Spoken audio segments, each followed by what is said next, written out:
প্রিয় বন্ধুগণ, স্বাগতম পথে প্রান্তরে নির্ঝর। কেমন আছেন সবাই? আশা করি সবাই ভালো আছেন, সুস্থ আছেন।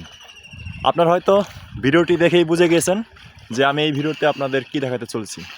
দেখতেই পাচ্ছেন আমার পিছনে হাল চাষ হচ্ছে, আর এই হাল চাষ দেখে আমি লোভ সামলাতে পারিনি, ভাবলাম আপনাদেরও দেখার সুযোগ করে দিই। দেখতে পাচ্ছেন কৃষি জমির মাঝে হাল চাষ হচ্ছে, কত সুন্দর প্রাকৃতিক মনোরম পরিবেশ। আর এই হাল চাষ বা হাল বাওয়া এখন সচরাচর দেখা যায় না, কারণ কৃষিতে আধুনিক প্রযুক্তি আসার কারণে এই হাল বাওয়া আস্তে আস্তে উঠে যাচ্ছে। তবুও আপনি যখন উত্তরবঙ্গে আসবেন, উত্তরবঙ্গের পথে প্রান্তরে ঘুরে বেড়াবেন, তখন এরকম হাল বাওয়া হরহামেশাই দেখতে পাবেন।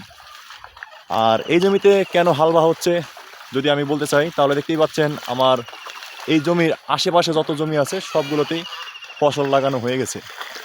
তো এই ক্ষেত্রে এখানে যদি আধুনিক কৃষিযন্ত্র ট্রাক্টর আনতে হয়, তাহলে ওই যে ধানগুলো আছে লাগাইছে সেগুলো নষ্ট হয়ে যাবে। পাশে ভুট্টা লাগাইছে, তো রাস্তা নাই। সেই ক্ষেত্রে একমাত্রই উপায় আছে, সেটি হচ্ছে এই হালের গরু। এই হালের গরু আপনি যে কোনো রাস্তায় নিতে পারবেন, এরকম সরু যে আইল বলি আমরা গ্রাম্য ভাষায়, আইলের উপর দিয়ে। তো এই গরু মানুষ যেখান দিয়ে যেতে পারে, গরু সেখান দিয়ে যেতে পারে। সেক্ষেত্রেই এই হালের গরু এখানে এনে হাল বাওয়া হচ্ছে। একদম প্রাকৃতিক র সাউন্ডটি আপনারা শুনতে পাচ্ছেন। দেখতে পাচ্ছেন গরুগুলোকে সে প্রশিক্ষণ দিয়েছে, পূর্বে যেভাবে বলতেছে সেভাবেই গরুগুলো হাল বেয়ে দিচ্ছে।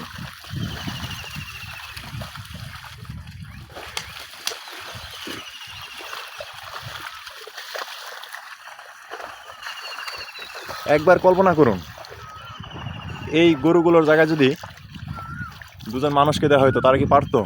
অবশ্যই না। কারণ এখানে মাটিগুলা তারা হালের মাধ্যমে টেনে নিয়ে যাচ্ছে, এখানে প্রচুর শক্তির প্রয়োজন। তারা পরিশ্রম করেই তারা জীবিকা নির্বাহ করে। যেমন একটি মানুষ পরিশ্রমের মাধ্যমে জীবিকা নির্বাহ করে, এই গরুগুলো সেম। প্রিয় বন্ধুগণ, দুটি হালের গরু পরিবারের দুজন সন্তানের সমতুল্য। কেন বলছি? কারণ এই হালের গরু যে পরিশ্রম করে, পরিবারের দুজন সন্তানও সেই পরিশ্রম করে না, এবং তাদের পরিশ্রমের ফলেই আমরা এই সোনালী ফসল পেয়ে থাকি। তো পূর্বে, আজ থেকে 30-40 বছর পূর্বে অথবা 50 বছর পূর্বে এই হালের গরু দিয়েই মানুষ হাল চাষ করত, এবং তাদেরকে পরিবারের সন্তানের সমতুল্য যত্ন করত, লালন পালন করত।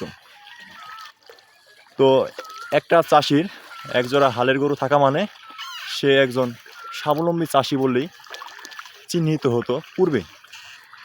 তো আপনারা দেখতে পাচ্ছেন কত সুন্দর ভদ্র সাবলীলভাবে গরুগুলো হাল বেয়ে যাচ্ছে। তো প্রিয় বন্ধুগণ, ভিডিওটি কেমন লেগেছে তা অবশ্যই কমেন্টে জানাবেন। আর ভালো লেগে থাকলে ভিডিওটি প্রিয়জনের সঙ্গে শেয়ার করবেন।